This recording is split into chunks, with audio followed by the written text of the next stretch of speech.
It appeared one morning, a small wooden cross, leaning against the far wall of the chapel. No inscription.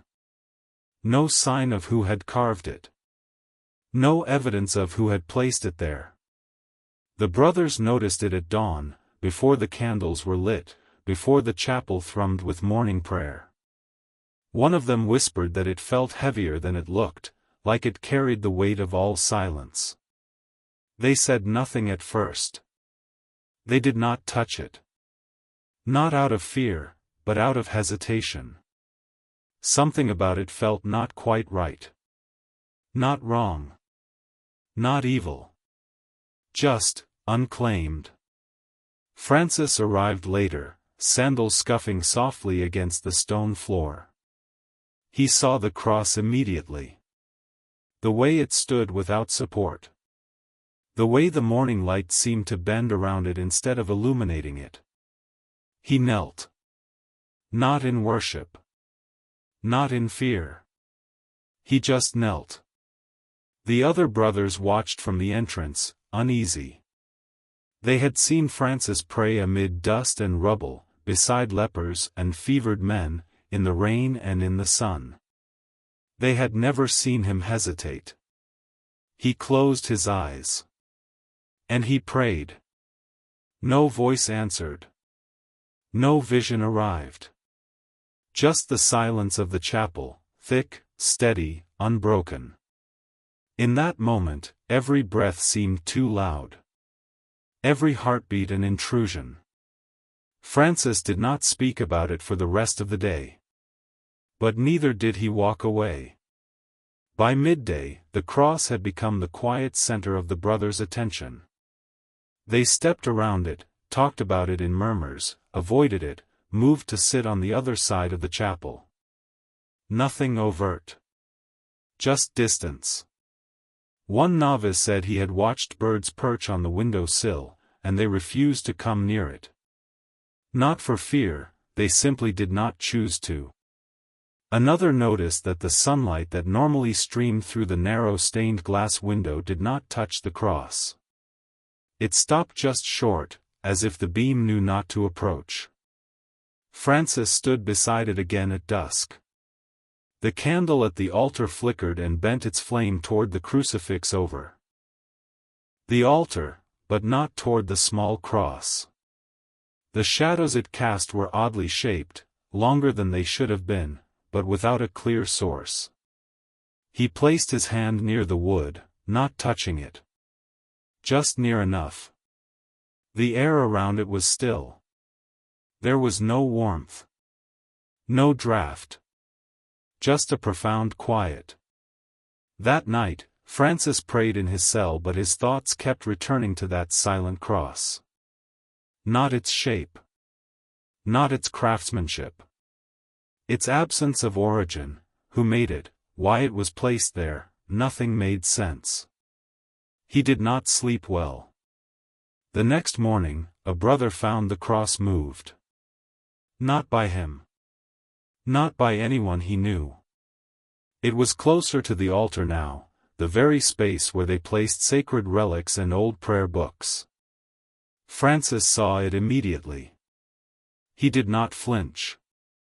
He simply walked to it and stood before it, quiet, still, attentive. The brother who found it asked, "Did you move it?" Francis shook his head. "I did not touch it," he said gently. "But a thing can sit in a place and still call to be seen."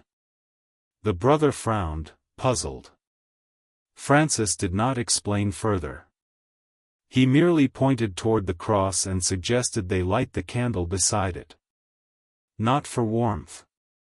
Not for ritual. Just to see it clearly.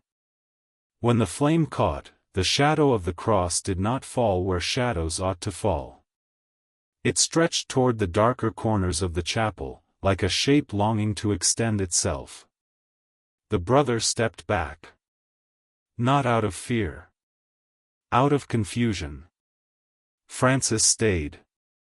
He did not pray aloud. He did not whisper. He only watched the shape the light made, and allowed himself to sit with the presence of something that was neither wholly sacred nor wholly profane.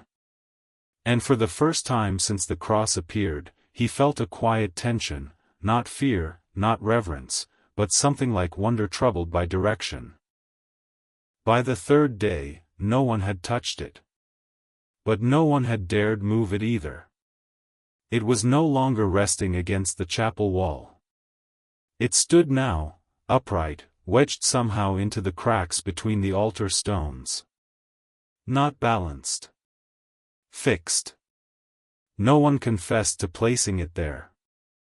And no one asked who had. Francis was seen praying beside it again. One brother remarked that it had become his cross. Another disagreed. "He's not praying to it," he whispered. "He's waiting for it to change." But it didn't change. It never moved again. It simply remained. And still, no wax from nearby candles ever dripped toward it. No breeze disturbed it. No dust settled. The wood remained unmarked, untouched, perfectly still, as if it belonged nowhere. By evening, fewer brothers came to the chapel. They prayed in their cells. Or outdoors. Or not at all. Francis said nothing. He lit one candle and sat beside the cross for hours. He never closed his eyes. Only breathed, long, slow, steady. Some said he was trying to hear something. Others believed he already had. On the fifth day, one brother stayed after evening prayer. A young man. Quiet. Not known for speaking out of turn. Francis noticed him kneeling across from the cross, not beside it, not behind it. Facing it directly. His hands were folded. His mouth moved. But the words weren't audible. Francis watched from the shadows. The prayer was not blasphemous. It was familiar. Well-structured. Even reverent. But the direction disturbed him. It was not prayer to God. It was prayer toward the cross. Not as symbol. Not as remembrance. But as presence. When the young man rose, Francis approached him. "Why here?" he asked gently. The brother paused. "It listens," he said. And walked away. Francis did not answer. He turned back to the cross and stared at it. It had not moved. But it no longer felt still. By the seventh day, most of the brothers no longer entered the chapel. They claimed it was too cold inside. Others said nothing. They simply chose different places to pray.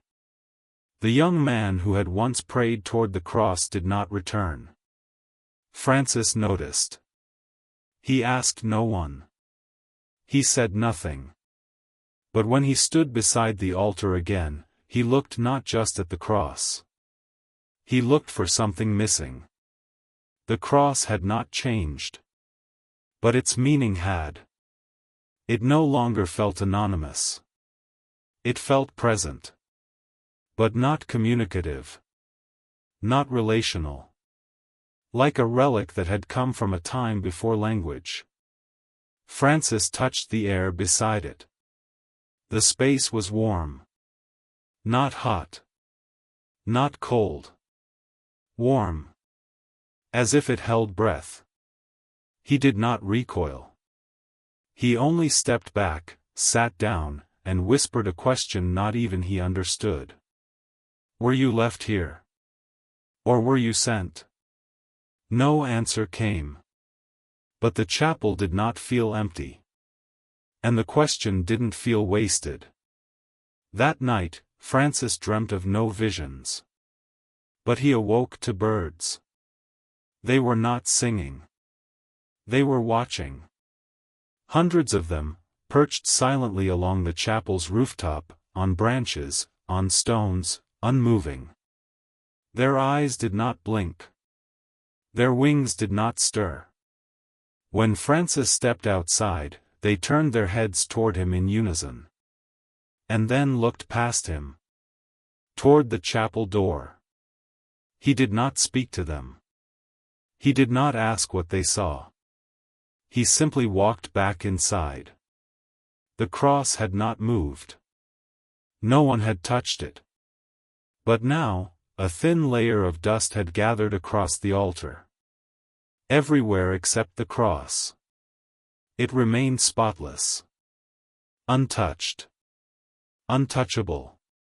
Not preserved, just unreachable. Francis approached it again. He sat beside it. And this time, he whispered a prayer. Not to the cross. But to the one it should have represented. If this was sent, let it be known by silence. The silence stayed. But the air felt thinner. That evening, the brother returned. The one who had prayed to the cross. He did not speak to Francis. He simply walked to the front of the chapel and sat, not kneeling, not praying. Just sitting. Francis sat beside him. They said nothing for some time. Then the brother asked, "Why did it come?" Francis looked at the cross. He answered quietly, "Not all things that come are meant to stay." The brother stared at it, his face unreadable. Then whispered, "I thought it would speak." Francis shook his head. "Some things don't speak. They listen.